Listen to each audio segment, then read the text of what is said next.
Gloria a Dios. Acompáñenme al libro de Mateo, por favor, capítulo 4. Seguimos en la clase El terreno de la mente. El terreno de la mente. Como título de hoy, estamos todavía en la mente de Cristo, segunda parte. La mente de Cristo, segunda parte. Mateo 4, verso 1, vamos a leer. Hoy vamos a estar estudiando qué significa tener la mente de Cristo, ¿verdad? ¿Qué significa tener la mente de Cristo? Es una pregunta que deberíamos de hacernos cada día para poder imitar a Cristo como piensa. Sabemos que la mente de Cristo es la mente de Dios y ahora nosotros, los cristianos que creemos en Él, tenemos la mente de Dios por medio del Espíritu Santo. Yo quiero leer la tentación en el desierto de Jesús. La vamos a leer y luego más adelante vamos a tomar partes de la tentación para explicar algunos puntos que quiero compartirles en el día de hoy. Vamos a leer primero el verso 1. ¿Están conmigo ahí?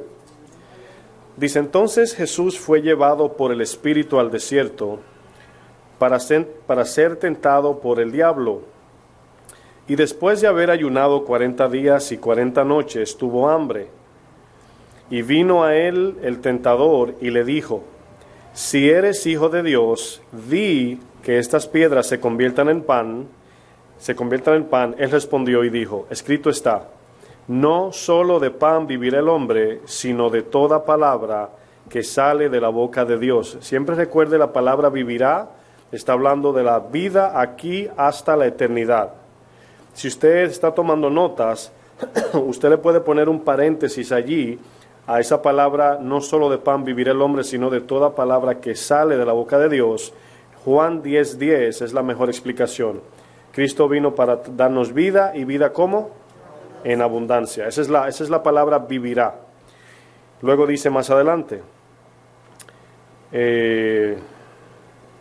5, verso 5. Entonces el diablo le llevó a la santa ciudad es Jerusalén, y le puso sobre el pináculo del templo, y le dijo: si eres hijo de Dios, échate abajo, porque escrito está, a sus ángeles mandará acerca de ti, y en sus manos te sostendrán, para que no tropieces con tu pie en piedra. Aquí Satanás está citando el Salmo 91:11. Dice el 7, Jesús le dijo: escrito está, ¿qué dice? No. Escrito está también. Se fueron un poquito rapidito ahí. ¿Por qué enfatizo en eso? Porque no podemos tomar un solo texto fuera del contexto, ¿verdad? Cuando estudiamos la Biblia, aquello que creemos que es verdad debe ser congruente con toda la Biblia. Por eso Jesús le dijo: escrito está también. No tentarás al Señor tu Dios. Eso fue lo que hicieron el pueblo en el desierto. Tentaron al Señor 40 años. Y al verso 8 dice: otra vez le llevó el diablo a un monte muy alto, y le mostró todos los reinos del mundo y la gloria de ellos. Y le dijo: todo esto te daré si postrado me adorares. Entonces Jesús le dijo: vete, Satanás, porque escrito está, al Señor tu Dios adorarás, y a Él solo, ¿qué dice? Servirás. El diablo entonces le dejó, y he aquí vinieron ángeles y le servían. Antes de avanzar, quiero extraer dos partes de aquí, de este texto. Número 1, vemos como en el terreno plano, ¿verdad? Vemos una escala hasta el monte alto. No sé si notaron que el Señor le dijo: di que estas piedras se conviertan en pan. Es como una simulación hablando de cuando Jesús andaba caminando sobre el desierto en lo plano. Pero luego lo llevó a un lugar un poquito más alto, que era el pináculo. Y luego lo llevó al monte. Increíblemente, en ese monte, no sabemos si es específicamente el monte donde Moisés recibió la ley, pero fue donde subió Moisés a buscar las tablas o la ley de Dios. Y luego vemos que después de Mateo 4, ¿qué sigue? Lógicamente Mateo 5. Me miraron así, dijeron, ta. En Mateo 5 están las bienaventuranzas, es donde el Señor comienza a hablar de la ley espiritual. Moisés dio la ley literal, la ley de sacrificios, Jesús dio la ley espiritual. Ahí es donde comienza todo, ¿verdad? Ustedes oyeron que fue dicho, pero yo os digo. Entonces, la otra parte que quiero enfatizar que es lo que nos va a ayudar a entender los ataques de Satanás. Cuando Jesús le dice a Satanás, vete, podemos ver en esa palabra tan simple el último ataque de Satanás en la tentación. En otras palabras, Jesús reconoce que ya Satanás no tiene más balas para tirar. Atacó las tres partes de Jesús y la última era la más, vamos a decir, la más poderosa. Ya de ahí, por eso dice la palabra, resistid al diablo. Nosotros en la gracia, en la fuerza del Espíritu Santo. Entonces Jesús le dice, vete, porque ya no había más que tentar. Tentó su cuerpo físico para que comience, luego tentó vemos el orden de cuerpo, alma y espíritu, cuerpo, alma y el corazón, lo podemos ver en tres partes. Y Jesús le dice, vete, Satanás. Quiere decir, hermanos, que siempre hay un espacio que el Señor le permite a Satanás para tentarnos. Y debemos de prevalecer en las tres. Siempre nos va a atacar en la carne, en el espíritu y en el alma. Cuando digo carne me refiero a las necesidades físicas. O sea, va a utilizar, por ejemplo, cuando usted le ofrecen un trabajo y usted lo necesita, pero no es la voluntad de Dios, Satanás allí se va a meter. ¿Sí lo entienden? Entonces, ¿se necesita el trabajo, sí o no? Hay que trabajar, pero hay que pedir a Dios dirección para saber cuándo es el tiempo, cuál es el trabajo que Él quiere, y no tomar lo primero que viene, porque Satanás siempre viene primero. Si ustedes notan, en la Biblia aparecen muchas cosas que Satanás imitó del cielo y las estableció en la tierra. ¿Sabía usted que en Egipto había un diseño del tabernáculo antes que el de Moisés? Es increíble. Había un lugar, un atrio, un lugar santo, un lugar santísimo, por así decir. Habían tres partes en Egipto, adoraban a los dioses, y donde los sacerdotes entraban, había un lugar así en tres partes, increíblemente. Pero Satanás sabe todo eso porque vino de allá. Entonces vemos que en todo Satanás viene primero, a ofrecer lo que se va a cumplir, pero más adelante. Por ejemplo, ¿quién viene primero, Cristo o el anticristo? Según la Biblia, el anticristo. Siempre Satanás te ofrece adelante para que no esperes al propósito de Dios. Todo lo que Satanás le ofreció a Jesús se iba a cumplir, pero no en ese tiempo. Jesús iba a comer pan, pero después de los 40 días. Jesús iba a descender con los ángeles, pero no ahora. Jesús iba a reinar, pero no en ese momento. O sea, las tres eran, vamos a decir, medias verdades, porque no era en ese momento. Entonces, algo, aunque sea real o sea una profecía, tenemos que esperar, en el tiempo de Dios, porque nos profetizan cosas y puede que sea de Dios.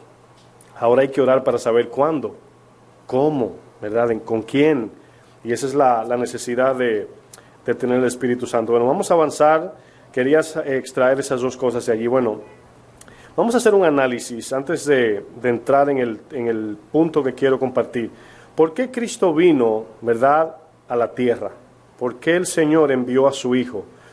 Normalmente en nuestra imagen, en nuestra mente, nos enfocamos en la cruz inmediatamente. Vino a morir por nosotros. Eso es verdad. Pero no solamente vino a eso. Para los que toman notas, le voy a dar tres palabras. Número 1, cumplimiento. A medida que le voy dando las palabras, va escribiendo la siguiente debajo, para que le pongan un paréntesis al lado de cada una. Número 1, cumplimiento. Número 2, retribución. Está Nelly profetizando ahí. Cumplimiento, retribución y luego reconciliación. Cumplimiento, retribución, que significa pago, y reconciliación. Ahora, al ladito ahí de cumplimiento, ustedes van a poner entre paréntesis cumplimiento de la ley. ¿Se acuerdan Mateo 5? Jesús dijo, no he venido para abrogar, sino para cumplir la ley. Eso es una de las razones por qué vino. Por eso es que vemos el paralelo de Jesús cumpliendo lo que no pudieron cumplir en el Antiguo Testamento. Él fue al desierto, él cumplió la ley, hizo todo lo que tenía que hacer, él lo cumplió. En la retribución significa pago, van a poner entre paréntesis, redimirnos del pecado, al ladito de retribución. Retribución lo único que significa es pago. Redimirnos del pecado. Y al ladito de reconciliación, darnos vida en el Padre o con el Padre. Pueden poner vida eterna, como usted lo entienda mejor.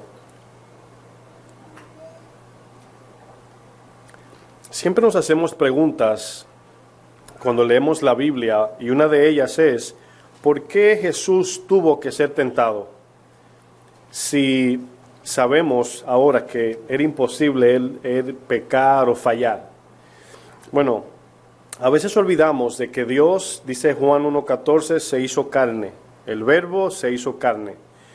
Y podemos ver la Trinidad allí efectuada. No sé si usted lo ha notado, en Génesis 1 se ve la Trinidad.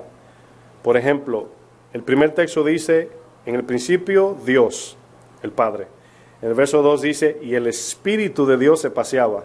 Y luego dice, y dijo Dios. Ahí están los tres, el Padre, el Espíritu y el Verbo. Es lo que dice primera de Juan 5:20 por ahí. 3 son los que dan testimonio en el cielo y 3 en la tierra. El agua, la sangre y el Espíritu, el Padre, el Verbo y el Espíritu. Entonces, desde el Génesis 1 vemos, no solamente cuando el Señor dice hagamos, sino en esos 3 vemos a la Trinidad en unión. Entonces, ese verbo, cuando el Señor dijo, es importante entender esto, cuando el Señor dijo, algo sucedió. Pero ahora esa palabra, dijo, vino a ser carne. Es importante entender esto porque ahora oímos en la palabra que nos dice que la palabra misma es Cristo mismo. Él es el verbo. Entonces, cuando estudiamos la palabra, cuando aplicamos la palabra, estamos aplicando a Dios mismo. Nosotros estamos en una transición de nuestra vida terrenal y mortal a nuestra vida espiritual e inmortal. Y esa transición se encuentra en el espacio de la santificación. A medida que vamos comiendo, como dice Jesús, el que no come mi carne, ¿verdad? Vamos comiendo la palabra, nos vamos regenerando a la imagen del Hijo. Pero es un progreso, ¿verdad? Que vamos creciendo. Vamos muriendo a lo terrenal y progresivamente nos vamos pareciendo cada vez más a Cristo. Ahora, la diligencia depende mucho, porque mientras más aplicamos, mientras más nos negamos, más rápido, más efectivamente vamos creciendo. Ahora, el trabajo de Satanás es distraernos para que eso se haga lento, ese proceso. Al punto de que se puede ir alentando, más lento, al punto de que nos enfriamos. Y como cristianos debemos de ir encendiendo más la llama, creciendo en fuego. Cada vez más amando más a Dios, amando más al prójimo, pareciéndonos más a Cristo y siendo diferente al mundo cada día. Ese es el plan de Dios para la iglesia. Bueno, yo quiero que me acompañen a Primera de Pedro, capítulo 2, y vamos a iniciar leyendo el verso 21. Primera de Pedro 2. Vamos a ver en estos textos por qué Jesús fue tentado y por qué Él tuvo que caminar como cualquier cristiano debería de caminar. Mi garganta me está fallando hoy.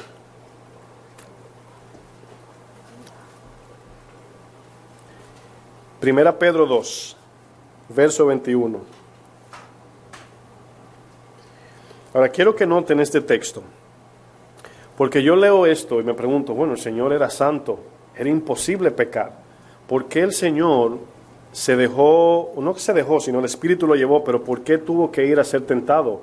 La palabra tentado es la palabra experimentar. Ahora quiero que vean esto, hermanos. Cuando Dios prueba el corazón, no viene nunca con el fin de hacernos caer. Como a veces decimos, pero si el Señor sabe que yo soy débil, ¿por qué me permite esto? Eso es una pregunta totalmente errónea. Cuando viene la prueba, viene con el propósito de que veamos dónde estamos. Si estamos en la fe o no. Cuando Pablo dice, examínense a ver si están en la fe, probaos vosotros mismos. ¿Cómo es eso? Bueno, cuando nos encontramos en situaciones diversas y cómo respondemos a eso, esa es la medida de fe. Si alguien te agrede y le contestas agresivamente, bueno, la fe allí está débil, no estamos siendo maduros en esa parte. Entonces nos damos cuenta, pero es con el fin de trabajar en eso, morir a esa actitud, orar, leer la Biblia, ver dónde la palabra habla de la ira, etcétera. Esa es la bendición de la aprobación de Dios, o vamos a decir, de la aflicción que Dios manda. Pero si nosotros pecamos, no es culpa de Dios, es de nuestra carne. ¿Sí lo entienden? O sea, si nos sentimos atraídos por ese pecado que vino como forma de prueba, es culpa de nosotros por amar más el pecado que a Dios. Voy a poner un ejemplo que usted lo va a entender más fácil, porque la relación del Padre con la iglesia, la palabra dice, Él es nuestro Padre y nosotros sus hijos, pero la imagen de Cristo y la iglesia es algo de matrimonio. Por ejemplo, lógicamente esto no es sano hacerlo, estoy nada más haciendo un ejemplo imaginario. Imagínese que una persona, una mujer, ponga a prueba a su esposo con otra mujer. Lógicamente esto no se hace humanamente porque sería algo, ¿verdad?, pecaminoso, pero estoy poniendo un ejemplo figurativo espiritual. Si el varón cae con esa mujer que no es su esposa, ¿verdad?, no es culpa de la mujer o de su esposa, sino culpa de él por amar más a esa que a su esposa. Cristo utiliza adulterio como palabras figurativas de nosotros y Él. Por ejemplo, Santiago 4 dice, oh almas adúlteras, ¿no sabéis que la amistad con el mundo es enemistad contra Dios? Entonces notamos que el problema no es la tentación, el problema es el amor que tenemos a esa tentación. Si amamos a Dios más, la tentación va a seguir de largo, no vamos a caer.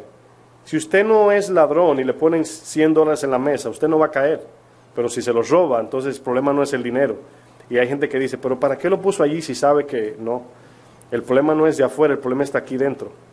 Entonces aquí vemos que Jesús fue tentado para dejarnos un ejemplo. Para que veamos, si Jesús no hubiese sido tentado, probado, o no hubiese caminado, todo el mundo se hubiese perdido, hermanos. ¿Saben por qué? Porque hubiésemos dicho que lo que Dios está pidiendo era imposible de hacer. Y Jesús se hizo un hombre 100% por el poder de la palabra y el Espíritu Santo para probarnos que sí se puede. Nunca debemos de ver lo que Jesús hizo como imposible. Ahora, ¿qué es imposible? No pecar, lo dice Primera de Juan. Pero es posible vivir como Él vivió, progresivamente. ¿Cuándo vamos a alcanzar la estatura del varón perfecto? En el cielo.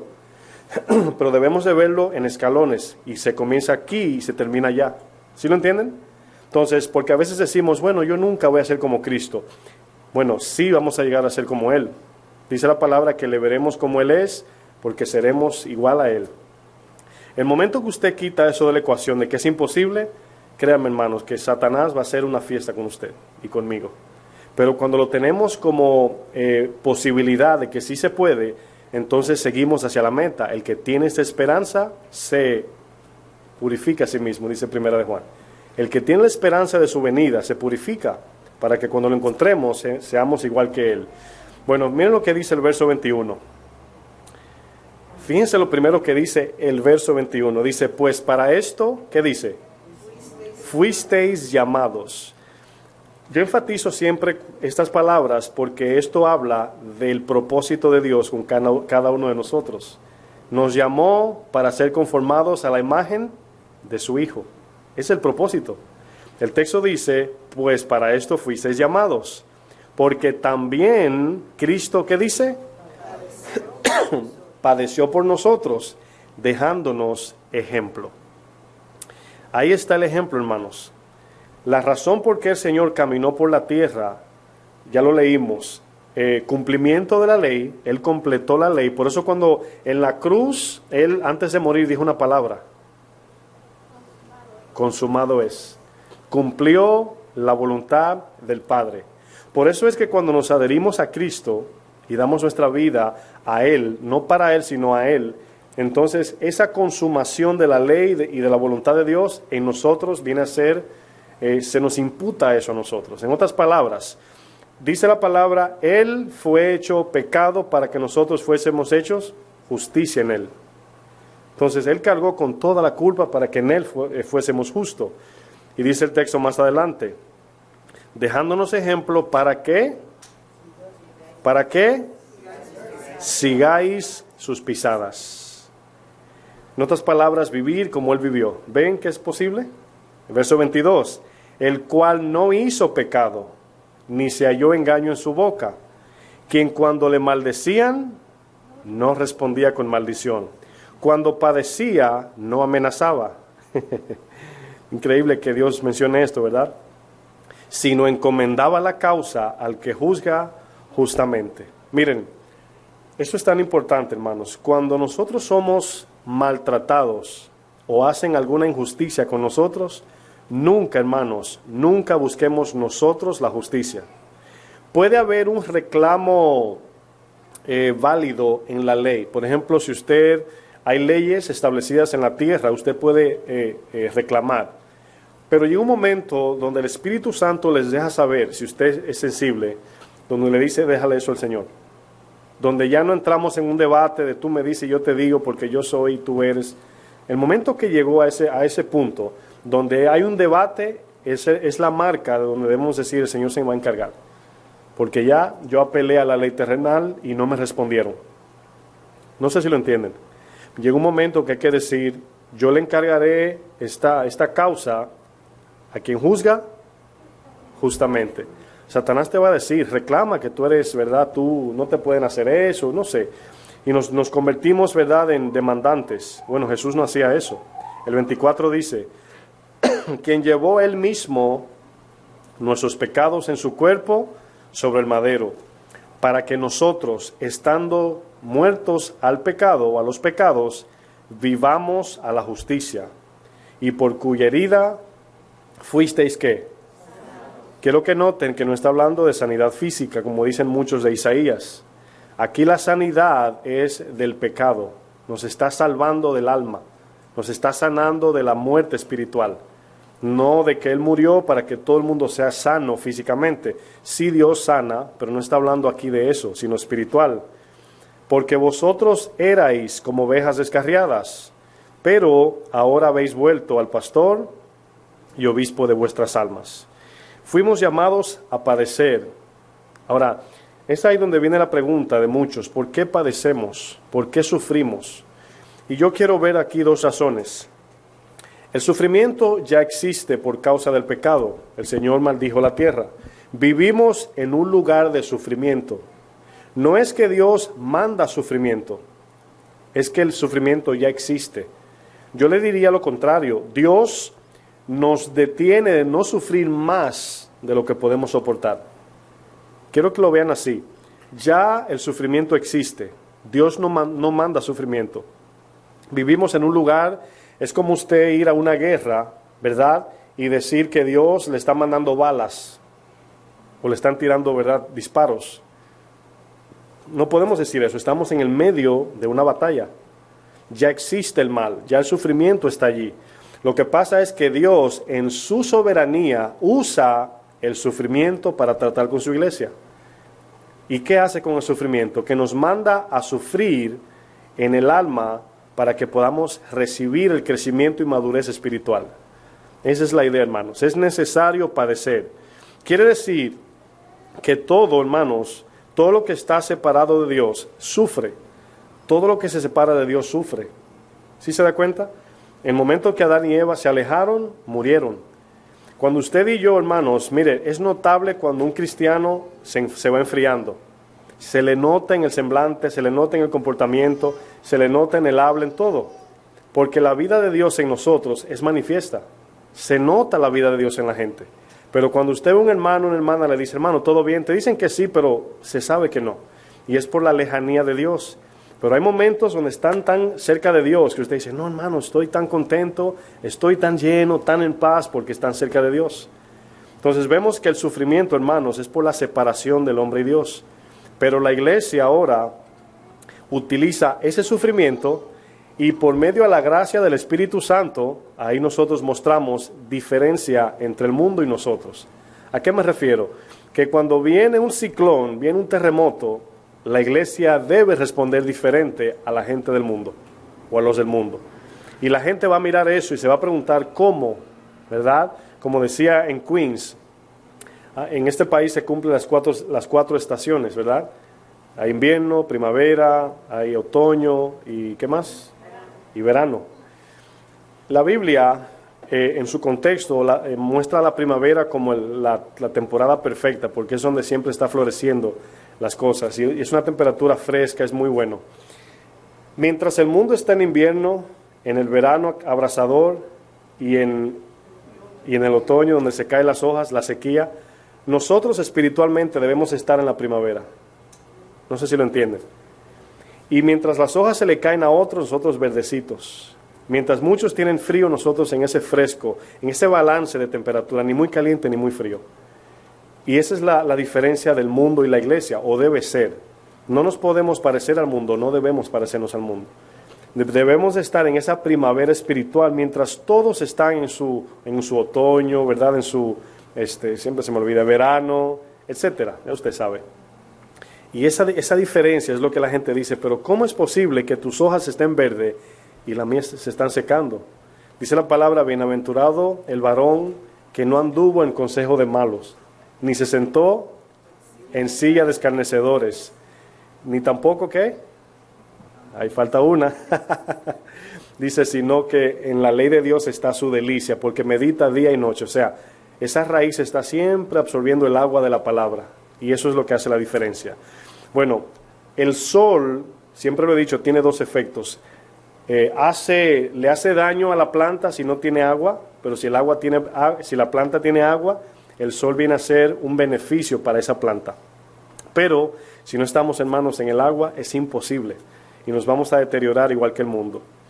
Yo recuerdo, hermanos, porque estaba pensando que siempre Satanás quiere a ese sufrimiento, ¿verdad? Quiere traernos un alivio. Por eso es que usted ve que en el mundo que vivimos, usted ve mucho miedo, que si el terrorismo, que si la economía, que si va a subir la renta, te inyecta tanto miedo.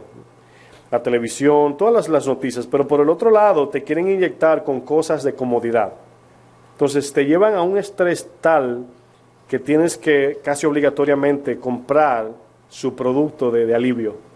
Es increíble cómo llega la noche, comienzan las pastillas de estrés, la pastilla de no sé qué, la pastilla de no sé qué, y es increíble cómo nos saturan de tantas cosas. En la mañana, desde que se levanta la noticia, es que si el terrorismo, que si la economía, infundiendo miedo en la gente, inseguridad. Y llega la noche y comienzan las ofertas de la comida, de los carros, las pastillas, etcétera. Y la gente lo compra porque lógicamente se imagina levantándose en la noticia toda esta carga de estrés, luego para el trabajo, a oírle la boca linda a nuestro jefe, o a su jefe, ya yo no le trabajo, ¿verdad? Y viene allí usted cargadísimo en la noche, prende la televisión o el teléfono, no sé, ahí está la oferta. Y usted dice, me voy a comprar uno de esos porque ya no aguanto más. Y es casi imposible negarse a esas cosas. Pero hermanos, nuestra esperanza está en el cielo. Satanás se aprovecha de eso y te quiere dar la bendición antes de tiempo. Yo recuerdo cuando yo me portaba mal, mi abuelo, a quien yo le llamo mi papá, me encerraba en el baño de castigo. Y él no era tan duro, solamente eran 18, 19 horas allí dentro, trancado, sin comer.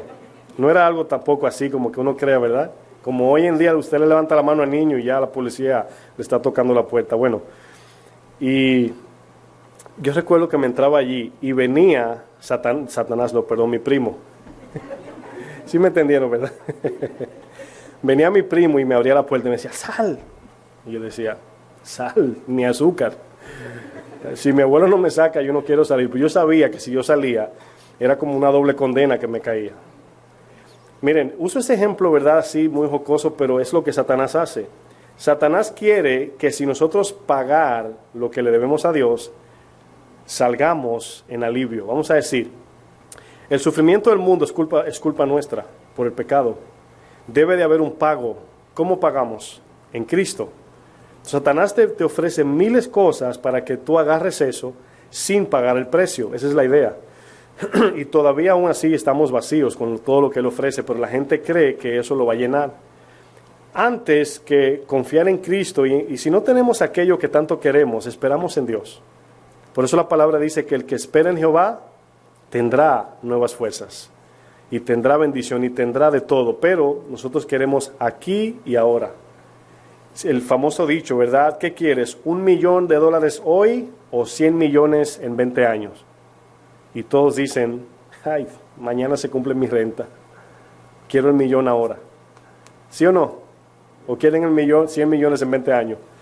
Usted inmediatamente dice, yo no sé lo que va a pasar mañana. Yo no sé si voy a durar 5 años más. Y fíjense cómo la inseguridad nos lleva a agarrar lo primero que llega, por no esperar en Dios. ¿Sí o no? El diablo tentó a Jesús con 3 cosas, hermanos: comer pan, descender del cielo y reinar sobre la tierra. Fíjense que Satanás lo que está haciendo es trayendo antes de tiempo eso. Pero Jesús sabía que él lo iba a alcanzar diferente, pero no en ese momento. Vamos a usar un ejemplo en Josué 7 con la historia de Acán. Josué 7, verso 19.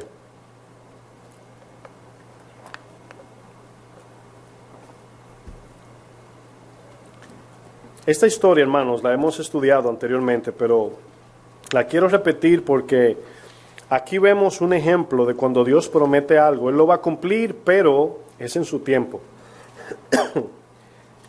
Y viene siempre el enemigo, la tentación, la carne, la codicia, y se quiere adelantar al plan de Dios.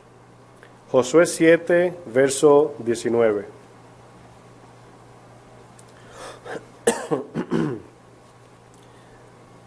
Ahora recuerden lo que el Señor le dijo a Josué. Dice que esta ciudad, Jericó, cuando ellos tomaren de ella, todo lo que hay allí era ¿qué? Anatema, no podían tocarlo. El Señor lo declaró maldito. Pero yo quiero que ustedes noten que el Señor siempre utiliza algo para probar nuestro corazón, porque la obediencia es la demostración de que amamos a Dios. Entonces, en el momento que obedecemos a Dios, eso muestra amor, confianza, convicción, muchas cosas. Pero cuando no obedecemos y obedecemos la voz que siempre estamos escuchando, la de la carne, entonces Dios nos reconoce como que no le amamos o le obedecemos. Entonces, por eso es que aquí el Señor los pone a prueba. Fíjense lo que dice. Ahora, yo quiero que noten esto. El Señor no le dijo, no toquen lo que hay en Jericó porque le tengo algo mejor después. ¿Verdad que no, el Señor no es así? Porque eso sería manipulación. Más bien, el Señor quiere primero obediencia, y cuando pasamos la obediencia o la prueba, entonces el Señor galardona. No sabemos cuándo ni cómo. Verso 19 dice, entonces Josué dijo a Acán, hijo mío, da gloria a Jehová, el Dios de Israel, y dale alabanza, y declárame ahora lo que has hecho, no me lo encubras. Acán desobedeció al Señor. Allí no dice la Biblia si Satanás lo puso en su corazón, si él lo codició. Sí dice que codició, pero no sabemos allí si Satanás fue quien incitó, así como a David. Pero sabemos que la codicia es originada del árbol malo, si puedo decir. Y el verso 20, fíjense lo que dice. Y Acán respondió a Josué diciendo. Ahora, van a notar, porque estamos hablando en la clase del terreno de la mente. Aquí se encuentran los 5 sentidos. Acán va a comenzar a citar sus sentidos por donde cayó. Él no menciona aquí su corazón hasta el fin, sino los sentidos, el túnel por donde entra la tentación. Le dice aquí en el verso 20, y Acán respondió a Josué diciendo, verdaderamente yo he pecado contra el Dios de Israel, y así he hecho. Así significa que con lujo de detalle le explicó. Pero el 21 dice, pues lo primero que dice que es, pues vi los deseos de los ojos, ¿verdad? Vi entre los despojos un manto babilónico muy bueno y 200 siclos de plata y un lingote de oro de peso de 50 siclos, lo cual codicié. ¿Con qué lo codició? Con el corazón. Ahora, aquí vemos de los 3, los deseos de la carne, los deseos de los ojos y la vanagloria de la vida, como dice 1 de Juan 2:16. ¿Dónde vemos eso en Acán? Lo primero es la carne, el deseo de la carne, pero para él codiciar necesita mirar algo primero, pero el deseo estaba en él.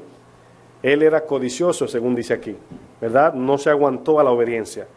Y comienza a citar todo lo que vio. Ahora, esto es lo que Satanás hace.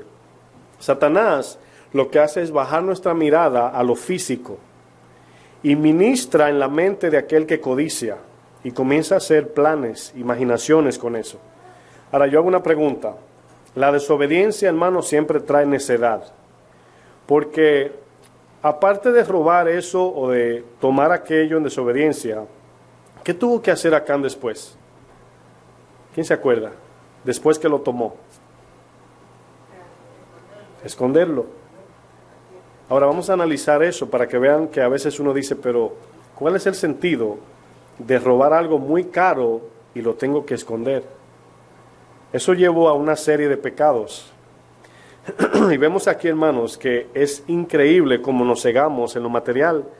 Y dice él más adelante, y codicié y lo tomé. Ahora noten el proceso. Lo vi con mis ojos. Lógicamente dice, lo vi que era bueno. Dice, lo codicié con mi corazón y lo tomé. Notan el proceso, pensamientos, ¿verdad? Aquí voluntad y decisión. Esa es la idea. Lo vi con los ojos, lo codicié con el corazón y lo tomé. Y luego dice, y lo escondí bajo tierra en medio de mi tienda y el dinero debajo de ello. O sea, lo más valioso, más abajo. Aquí vemos, hermanos, el engaño de las cosas del mundo que nos hacen por la codicia del corazón perdernos la bendición de Dios. Ahora quiero que lean el capítulo 8 ahora. Vamos al capítulo 8, verso 1, para que veamos lo siguiente. 8:1, en ese mismo libro. Jehová dijo a Josué, no temas ni desmayes.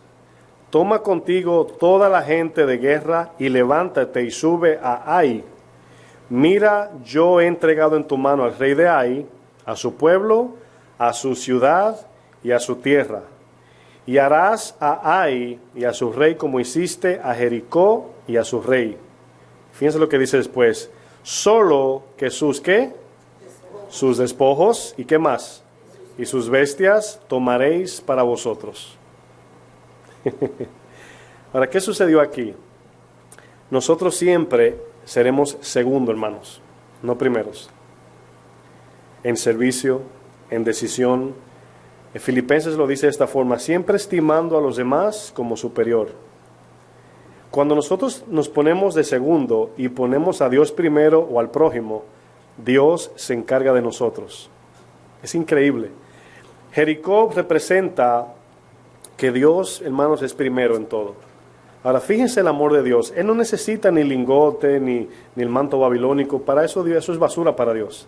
Pero Dios sabe que nosotros tenemos necesidad y anhelamos cosas. Y utiliza eso para probar nuestro corazón, a ver si le amamos de todo corazón. Hay cosas que son anatemas, hay cosas que no se le pone la mano. Y Dios no quiere, hermanos, que le pongamos la mano. ¿Por qué? No porque Él solamente quiere que lo obedezcan, no solamente, esa es la primera, sino para ser bendecidos por Él y entablar esa relación de padre a hijo. Dios quiere suplir nuestras necesidades, no que nosotros la busquemos por nuestra propia cuenta. Aquí vemos en la ciudad de Ai, cómo el Señor le dio todo el despojo. Acán solamente cogió un lingote y un manto babilónico y dinero, poquito. No lo podía disfrutar. Le costó la vida de él y de su familia. Y esto tiene una implicación espiritual en nosotros. Satanás nos ofrece cosas que Dios nos dijo que no, y metemos la mano y nuestra familia y nosotros pagamos la consecuencia de forma espiritual. Por eso es que hay que ser tan radical con esto, porque parece muy sencillo. Yo le aseguro que así como Ananías y Zafira, Acán miró todo eso y dijo, wow, todo lo que podía hacer con aquello. Pero se le olvidó lo que Dios le dijo y lo que sucedería después de eso. Eso se borra. Satanás te centra en la imaginación de la prosperidad aquí y ahora, pero no te habla de las consecuencias, de lo que sucede después de la desobediencia. Y ese es el engaño, hermanos. Bueno, ¿qué significa tener la mente de Cristo? Porque Cristo, hermanos, venció. Cristo venció al enemigo. Y dice Primera de Pedro que nos dejó ejemplo para seguir sus pisadas. Yo quiero imitar a Cristo. ¿Y usted? También, ¿verdad? Para eso tenemos que ver cómo Jesús respondió a Satanás. Ahora, muchas enseñanzas solamente nos enseña que Jesús dijo, escrito está, pero no es una palabra mágica. No es así tan simple. Escrito está y Satanás se va a ir, porque Satanás estaba atentando contra su, ¿verdad?, su corazón en este caso, que es lo que hace con nosotros. En la clase anterior habíamos utilizado 3 formas de cómo Satanás ataca: cómo, con qué y para qué. Cómo es la táctica, con qué es el instrumento y para qué es el propósito. Satanás utiliza estos 3. Ahora, al entender estos 3, cómo, por qué, o con qué, perdón, y para qué, nos damos cuenta de cómo debemos de cuidarnos cada día de los ataques de Satanás. La palabra es muy clara cuando nos dice lo que él utiliza para atacar a los creyentes. Vamos a leer 2 textos. El primero lo vamos a buscar, Mateo 4:3. El segundo solamente se lo voy a citar. Vamos a hacer una comparación con Jesús y Eva. A mí me llama la atención que Eva, siendo mujer, así se le llama a la iglesia, en términos femeninos, ¿verdad? La iglesia. La iglesia no debe de ser engañada como Eva, así como Pablo dijo, me temo que como la serpiente engañó a Eva, vuestros sentidos se hayan extraviado de la sincera fidelidad, ¿a quién? A Cristo, ¿verdad? Entonces, Eva fue engañada, Jesús no. La iglesia ahora tiene las 2 fotos. Tenemos el primer ataque, lo que sucedió, y también tenemos la evidencia de Jesús. En otras palabras, Eva no sabía lo que iba a acontecer luego. Ella no tenía el conocimiento del mal. Jesús sí. Ahora usted y yo tenemos las 2 historias. ¿Sí lo entendieron? Tenemos la de Eva, ella no sabía, pero Jesús sí. Entonces, por eso ahora la palabra dice, nosotros tenemos la mente de Cristo. Sabemos ahora cómo responder a esos ataques. Miren lo que dice el verso 3 de Mateo 4. Dice, y vino a él el tentador y le dijo, si eres hijo de Dios, di que estas piedras se conviertan en pan. Le quiero dar un minuto o un segundo para que usted me diga cuántas veces aparece la palabra decir. Aparece allí algunas veces, pero no va a aparecer en la misma conjugación. En otras palabras, puede decir, dijo, decir, dile, diles, diremos. Aparece 2 veces allí. ¿Cuántas? 2, ¿verdad? ¿Sí lo pueden ver? Dice, y le dijo, y luego dijo otra vez, si eres hijo de Dios, di. 2 veces, ¿verdad? Le voy a leer Génesis 3:1.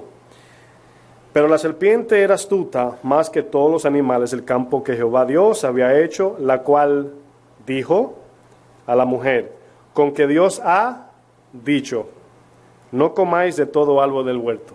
Ahora, es una similitud que hay aquí. La razón por qué extraje estas palabras, decir, es porque está hablando de 2 pensamientos. Acuérdense que tenemos el mandato de Dios y la incitación de Satanás. Entonces aquí Satanás está utilizando lo mismo que Dios hizo cuando creó la tierra, pero también lo mismo que él hizo para que obedezcamos. Debemos de vivir por lo que Dios dice. ¿Están conmigo? No lo que el mundo dice, lo que mi carne dice, lo que Satanás dice. Porque estos 3 producen muerte, pero lo que Dios dice produce vida. Dice, la sabiduría que desciende de lo alto es pura, pacífica, llena de frutos, etc. Pero la que crea celos y contienda, esa es animal, terrenal y diabólica. Esa es aquí donde debemos de tener cuidado. Ahora vamos a ver aquí lo que hizo Satanás. Aquí hay 3 cosas que Satanás usa en el ataque. En este ataque en particular. En cada ataque, oigan bien hermanos, en cada ataque fueron 3 a Jesús. En cada uno aparece el cómo, el con qué y el para qué. El cómo lo hizo, con qué utilizó para hacerlo, y el por qué es el propósito por qué lo hizo. ¿No se ha preguntado por qué Satanás con Eva lo primero que le dice es con que Dios dijo que no puedes comer de los árboles del huerto? ¿Por qué Satanás hizo esa pregunta?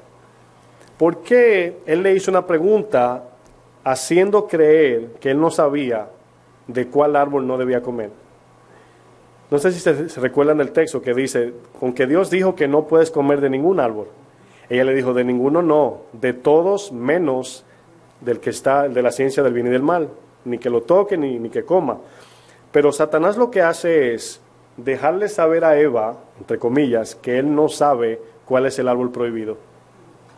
Lo primero que hace es, hermanos, eso es tan sutil que lo vemos tan simple. Satanás está expresando a Eva para que Eva crea que Satanás no sabe nada. Es diferente, hermanos, cuando alguien le hace una pregunta sabiendo que sin saber. Por ejemplo, si ustedes le preguntan algo y usted sabe de que lo que le están preguntando, la persona lo sabe, usted se ofende. Usted se preguntaría, pero si lo sabe, ¿por qué me pregunta? Eso es lo primero que viene a la mente. Si sabe lo que me está preguntando, ¿cuál es la intención?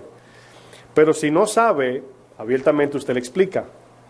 Eva pensó, por la pregunta que él hizo, que él no sabe nada de lo que Dios le dijo a Adán y a Eva.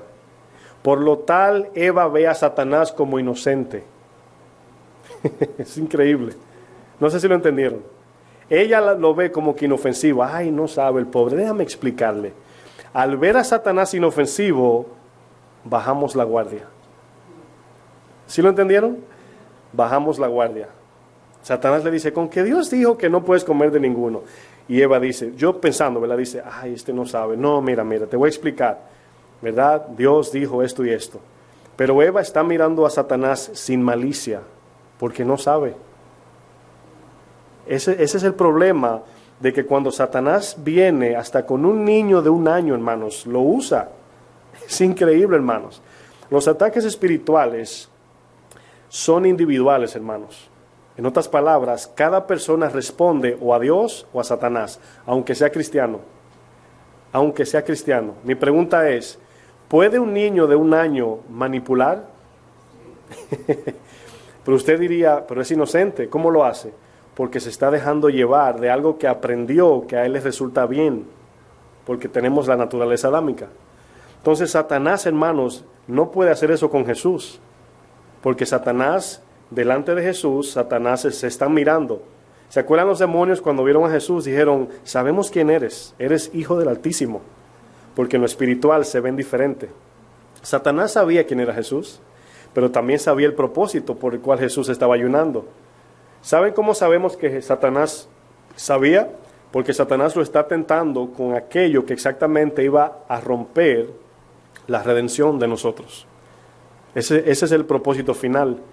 Muchas veces, hermanos, eso es tan delicado, vienen ataques que no parecen muy peligrosos. Son bien sutiles. Y si no hay discernimiento, caemos redondo. Aquí vemos 3 cosas que Satanás hace. Número 1, pone dudas. Por ejemplo, yo le digo, le pregunto a cualquier hermano, ¿verdad? ¿Qué sé yo? A Tony, ¿verdad? Tony, tú eres mexicano, ¿verdad? Ahora yo sé que él es mexicano, ¿verdad? Y se lo pregunto, y suponiendo que él no sepa, entonces yo me le acerco a él y él piensa que yo no sé. Inocentemente él me va a explicar, mira, sí, yo nací en tal pueblo, etcétera, etcétera. Pero si Tony sabe, ¿verdad? Si yo sé, perdón, que él es mexicano, y le digo, con que tú eres disque mexicano, ahora, eso se recibe diferente. Usted inmediatamente dice, ¿cómo que disque? No, yo soy mexicano. Entonces, lo segundo que viene es, demuéstramelo. Fíjense cómo Satanás prepara la plataforma. ¿Seguro? Demuéstramelo. Ahora, piensen en esto. Si usted se llama como se llama, y alguien le dice, no te llamas así, y después te dice, demuéstramelo, ¿tenemos que demostrarlo? ¿Sí o no? No tiene sentido. Tú le puedes decir, bueno, si quieres creerlo, así me llamo. Pero nosotros, como somos humanos y hay orgullo, queremos ganar ese argumento. En Jesús no funciona eso. Luego de la duda, si eres el Hijo de Dios, demuéstramelo. ¿Por qué? Por medio de un milagro. Y luego viene la necesidad. Utiliza la necesidad. Duda, demostración, necesidad. Esto es tan sutil, hermano. Yo no sé si usted lo está agarrando, pero cuando se pone duda, usted cambia de percepción. Satanás usa eso para cambiarlo y ponerlo de su lado.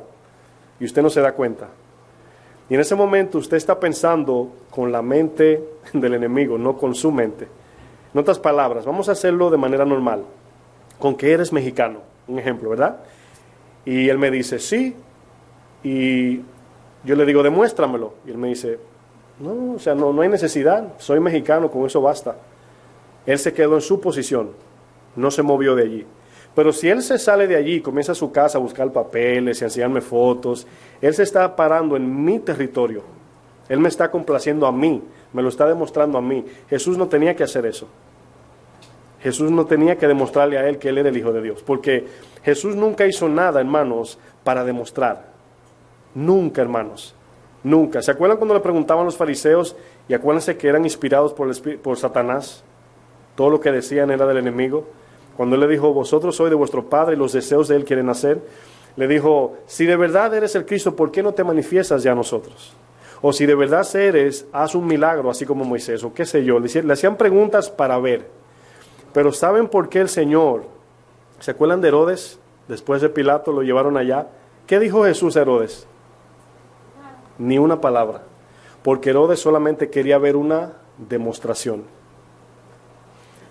Pilato le preguntó a Jesús, pensando en todo esto ahora, le dijo, ¿qué es la verdad? Y dice el texto, y se fue. Dice el texto así mismo, le preguntó a Jesús, ¿qué es la verdad? Y se fue. ¿Qué quiere decir esa acción allí? La Biblia tiene tantas cosas pequeñas que parecen, pero son tan grandes. Pilato le preguntó algo, pero él no le interesaba. Hay veces que preguntamos, ¿quieres saber la verdad? ¿Con qué intención? No, para saber. Por eso es que cuando viene una persona no creyente y te quiere como atacar, demuéstrame lo que tú, ¿verdad? Lo que dice la palabra. Tenemos que siempre discernir la intención, porque puede que esa persona solamente quiera burlarse de ti o probarte que estás mal. Pero si su intención es, te dice, mira, muéstrame la palabra que es Dios. Y tú ves la intención de que es que quiero conocer al Señor y se me hace difícil. Claro, pasamos el tiempo allí. Entonces, Satanás siempre va a utilizar esto, duda, demostración, luego necesidad. ¿Por qué pongo esas tres en fila? Porque la necesidad es algo que es fácil decir, sí, es normal lo que necesito, lo necesito, lo quiero. Pero ya venimos con dos perdidas. Número 1, la duda. Número 2, demuéstrame. Número 3, viene con el ataque, que es el tercero, ataca la necesidad. Fíjense lo que dice el 4:3 de Mateo. Vino el tentador y le dijo, la duda, si eres hijo de Dios. ¿Verdad? Si eres. Esa es la duda. Vamos a ver la demostración.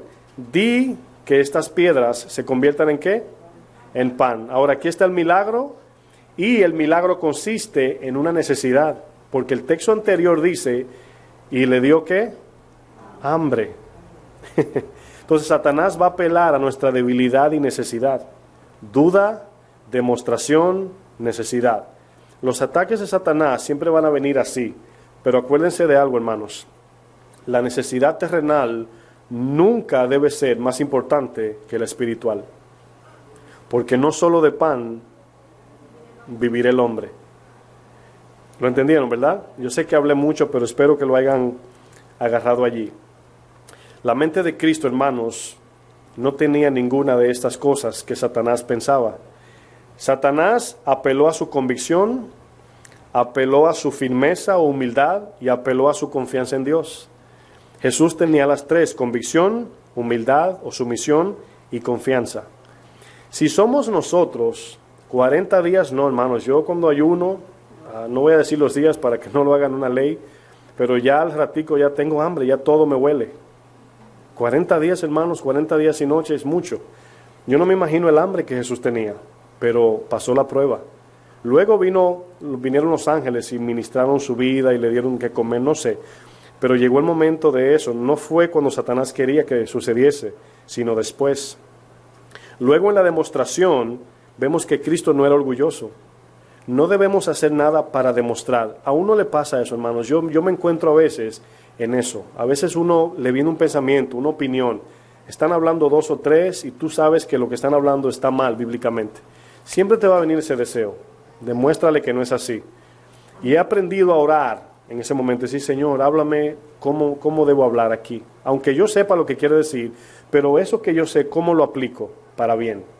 ¿Ven la diferencia? pero tendemos a querer decir, no, eso no es así, y mostramos un carácter de orgullo, ¿sí o no? No, demuéstralo, búscame la Biblia, y comenzamos a, mira, aquí dice esto, y comenzamos ahí a hacer un lío.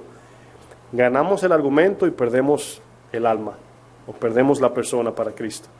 Y no tiene sentido, no tenemos que demostrarle a nadie nada.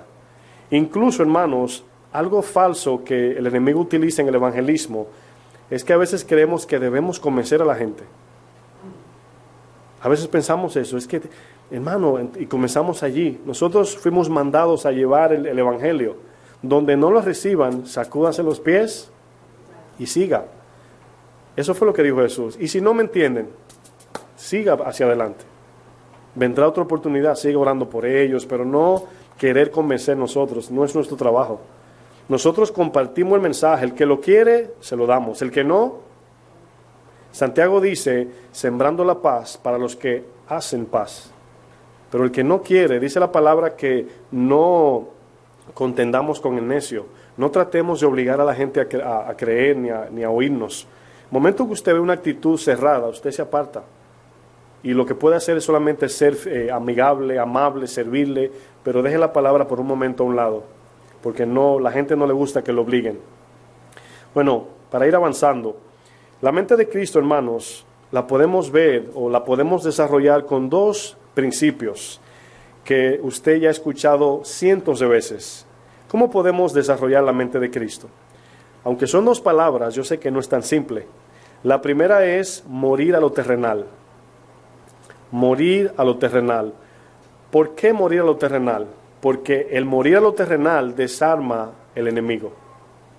Si yo no tengo adicciones o no tengo debilidades en las cosas del mundo, Satanás no tiene nada contra nosotros, no tiene nada en nosotros, no tiene por dónde atraernos, porque estamos muertos al mundo, como Pablo decía.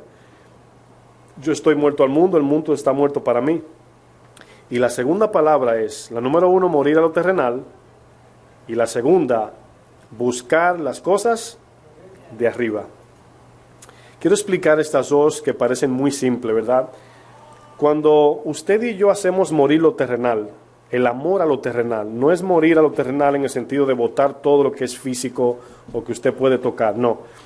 Es cada día usted separar de usted aquello que usted es quizás adicto, quizás se le hace difícil dejar, buscar la forma de en ayuno, en oración, en clamor a Dios, de que eso muera en usted. El momento que eso ya no tenga dominio sobre su corazón y Dios le permita, usted lo puede, puede ser hasta comida, puede ser lo más simple, lo más sencillo nos puede dominar, pero usted sabe que eso usted es adicto o eso lo domina, debemos morir a eso. Eso es lo terrenal, porque es idolatría, dice la palabra, ya sea dinero, ya sea malos pensamientos, yo no sé, impureza, etcétera. Cuando morimos a lo terrenal, lo que estamos haciendo es desarmando a Satanás. Él no tiene manera de cómo agarrarnos, porque Satanás nos atrae, como dice Isaías, con lazos de vanidad. Él tiende un lazo y usted come, así como una carnada, y cuando él ala la carnada lo atrae. Eso es lo que Satanás usa. Eso nos ayuda a desarmar al enemigo, pero buscar las cosas de arriba nos ayuda a crecer con nuestra relación, nuestro amor por el Padre. Entonces, se va a hacer mucho más fácil cuando se aplican las dos. No se puede nada más vivir, bueno, no puedo hacer esto, no puedo hacer aquello, porque su vida va a estar vacía. ¿Sí me entienden? O sea, no hay una motivación de vivir. ¿Por qué muero lo terrenal? ¿Para qué? Tenemos que disfrutar en el Señor, tenemos que buscar el gozo en Dios. Porque si solamente matamos la carne y no tenemos gozo en Dios, esto un día se va a agotar. Bueno, yo quiero que me acompañen a Juan 14, verso 29. Vamos a ver un ejemplo de Jesús. Juan 14, 29, ya estamos terminando casi. Juan 14, 29.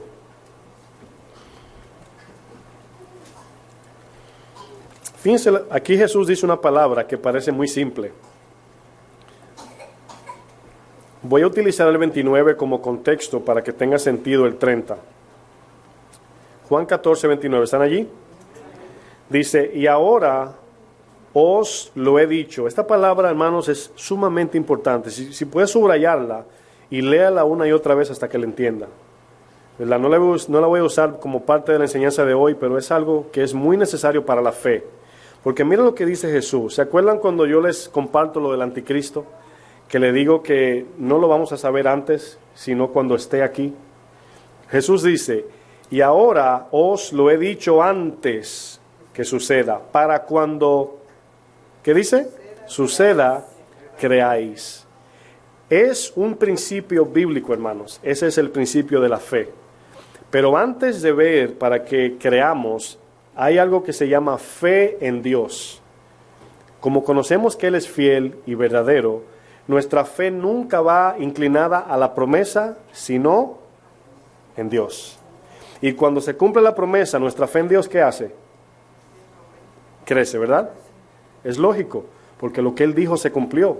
No es que le hacemos mentiroso, pero así somos, creemos cuando vemos. Entonces, por eso es que debemos de tener fe, y la fe, como siempre le digo, sí tenemos que razonar lo que el Señor promete, para saber que vino de Él. Y nuestra fe está en Dios, no en las cosas, porque hay veces, miren, eso es otra alma del enemigo. Dios te dice en un sueño, en el corazón, no sé, en una prédica, te dice, Dios te tiene una bendición preparada, suponiendo, ¿verdad? Yo no sé las necesidades de ustedes. Y usted comienza a ver cosas similares a venir a su vida. Y usted comienza a decir esto, ¿será esa? ¿Será aquella? ¿Será esa? ¿Será aquella? ¿Cómo usted sabe? No va a saber nunca. Mientras cuando ponemos la mirada en Dios, entonces Dios nos dice, esa es, esa no es. No sé si me entendieron. A veces nos enfocamos más en la promesa que en el que prometió. Y eso es un error, porque entonces ya bajamos la mirada a lo terrenal. Aunque Él nos prometa todo, hermanos, la mirada siempre tiene que estar arriba. Que llegue cuando Dios diga, nunca contando los días. Eso le pasó, ¿saben a quién? A Abraham. Había una promesa, pero era en el tiempo de Dios. Bueno, vamos a avanzar. Verso 30. Dice, no hablaré ya mucho con vosotros, porque viene el príncipe de este mundo. Príncipe, hermanos, no se lo olvide, significa gobernador. El que gobierna este mundo. Permitido por Dios, claro, pero Él gobierna este mundo. Dice, y Él nada tiene en mí. Aquí está hablando Jesús. ¿Entendieron la palabra, lo que dice ahí? Él nada tiene en mí. En diferentes versiones dice, Él no tiene autoridad sobre mí, Él no tiene dominio en mí, Él no tiene poder sobre mí. Mi pregunta es esta, ¿tiene Satanás poder sobre nosotros? ¿Qué dijo, hermana? No. Hermana, está adelante, sentada nada más. Miren, mientras tengamos debilidades terrenales, Satanás tiene algo en nosotros, aunque seamos cristianos. ¿Sí lo entienden? Porque son puertas abiertas. Es una llave, hermanos, que Satanás tiene en nuestra casa. Cuando digo casa me refiero a esto. Mire, todo lo que nosotros buscamos, que nos domina, que nos controla, Satanás usa eso para que le sirvamos, aún siendo cristiano, hermanos. En Lucas 4:6 dice Satanás al Señor, póstrate a mí, si te postras te doy todo esto. Pero el texto dice, te lo doy si te postras. ¿Cuántas veces nos postramos, hermanos míos, a cosas y le damos el lugar a eso que a Dios le pertenece? Es por eso que viene cuando Satanás ala el gancho, por eso caemos. ¿Cuántos pecan los que están aquí? Ya con eso le digo todo. Aquí Jesús dijo, Él nada tiene en mí, pero Satanás sí tiene cosas en el ser humano. Mientras haya debilidades en la carne, dice Primera de Pedro, no sé si tengo el texto por ahí, pero dice lo siguiente. Dice que, bueno, aunque lo diga dos veces, pero es necesario. Dice, el que ha sufrido en la carne, ¿terminó con qué? Con el pecado. El que ha sufrido en la carne terminó con el pecado. Mientras nosotros, hermanos, tengamos cosas a que morir, Satanás va a tener algo en nosotros. Esa es la batalla cada día, resistir al diablo. Pero no siempre lo resistimos. No siempre resistimos al diablo. Cuando estamos en un argumento, discusión, y viene esa palabrita, no te quedes así, y usted responde. ¿Por qué respondió? Porque Satanás tiene en usted un lazo agarrado del orgullo, de la ira, de la amargura, etc. Por eso que al morir a lo terrenal, desarmamos a Satanás. ¿Sí lo entendieron? Jesús dijo, Él nada tiene en mí. Bueno, esto implica, hermanos, alguien que tiene las llaves de su casa, que puede entrar y salir cuando quiere. Estoy hablando de los que tienen, los que están batallando con la idolatría, los que tienen debilidades, adicciones, etcétera. Porque yo sé que eso se puede traducir de muchas formas. El príncipe de este mundo, hermanos, ¿con qué seduce? Con las cosas terrenales. Y usted no está 100% muerto a ellas, ¿verdad que no? Ni yo tampoco. Entonces, hay veces que uno cae en las artimañas del enemigo. A veces uno, como por ejemplo en el caso de Pedro, ya siendo cristiano, en Gálatas 2, Pablo le llamó la atención. Y vemos cristianos que Satanás usa, que Satanás hace caer. Bueno, hay tres cosas como característica de la mente de Cristo, hermanos, que vamos a compartir para cerrar. Tres cosas.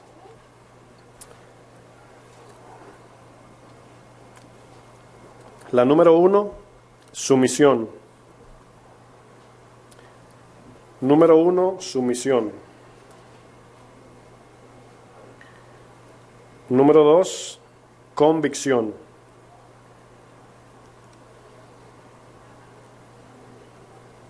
Número 2, convicción. Y número 3, confianza.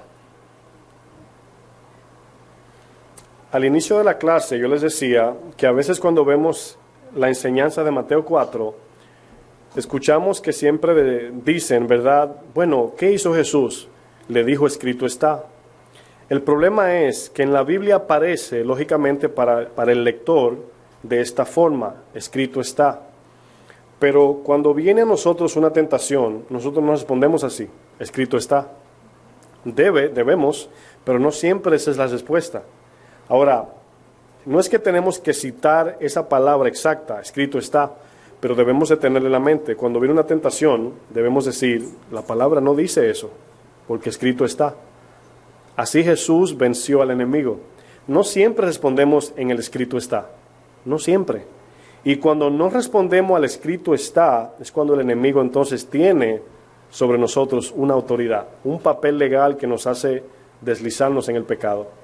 Entonces, ahí vemos que Jesús tenía sumisión, convicción y confianza para decir, escrito está. Sumiso a la voluntad de Dios, convencido de la verdad de Dios y confiado en la promesa de Dios. Esa es la diferencia, hermanos. No solamente es decir, no, porque escrito está.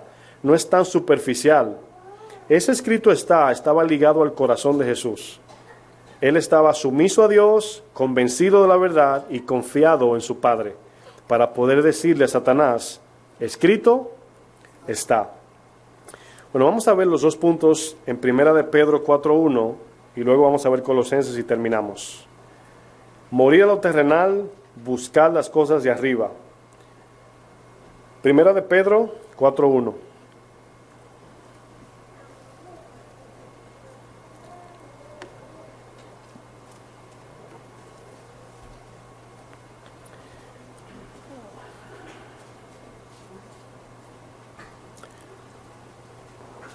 Fíjense cómo aquí vemos la mente en este texto, como la utilizamos como una herramienta, como si fuera el casco de la salvación. El verso 1 dice, Primera de Pedro 4, ¿están allí?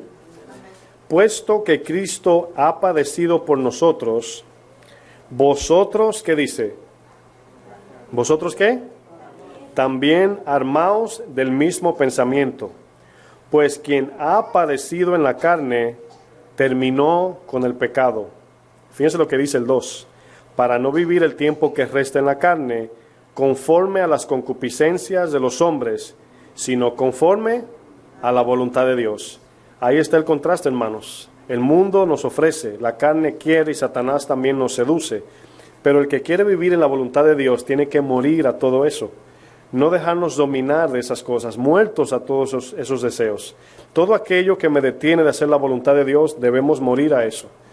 Luego vemos el segundo punto, que es buscar las cosas de arriba, Colosenses 3, y ahí terminamos. Jesús estaba muerto a lo terrenal y su única búsqueda, ¿dónde estaba? ¿En las cosas de dónde? De arriba. Por eso él pudo decir, Satanás no tiene nada en mí. Colosenses 3:1 dice, si pues habéis resucitado con Cristo, buscad las cosas de arriba, donde está Cristo sentado a la diestra de Dios. Y luego dice, poned la mira en las cosas de arriba, no en las de la tierra. Quiero hacer notar que cuando el texto dice que Jesús está sentado, es una posición de reino, como en Isaías. Dice, en el día que el rey Usías murió, vi yo al Señor sentado en su trono. Aquí vemos que el Señor venció, pero notamos que dice Cristo. ¿Por qué dice Cristo está sentado? Así nosotros también estaremos con Él. Nosotros imitamos a Cristo y seguimos ¿a quién? A Jesús. Suena raro, pero es la realidad. Cristo es Dios encarnado, aquel hombre 100% que vivió sobre la tierra. Jesús es Cristo ascendido. Jesucristo habla de toda la obra redentora del Señor. Pero aquí el texto dice, resucitado con Cristo, donde está Cristo sentado allá. Es como el mismo texto de Hebreos que dice, la nube de testigo es que veamos aquellos hombres que ya llegaron y están allá sentados esperando por nosotros. Efesios dice que ya fuimos bendecidos con toda bendición espiritual y dice que el Señor nos sentó en lugares ¿dónde? Celestiales. Sentar es descansar en eso. Lógicamente estamos en la tierra, estamos todavía siendo transformados, trayendo a los que no creen para que crean y sean salvados, pero ya Cristo venció, hermanos. Ahora nosotros vencemos por medio de Él. ¿Sí lo entendieron? Hacer morir lo terrenal, buscar las cosas de arriba, es lo que nos va a ayudar a desarrollar una mente como la de Jesucristo. Vamos a despedirnos en oración.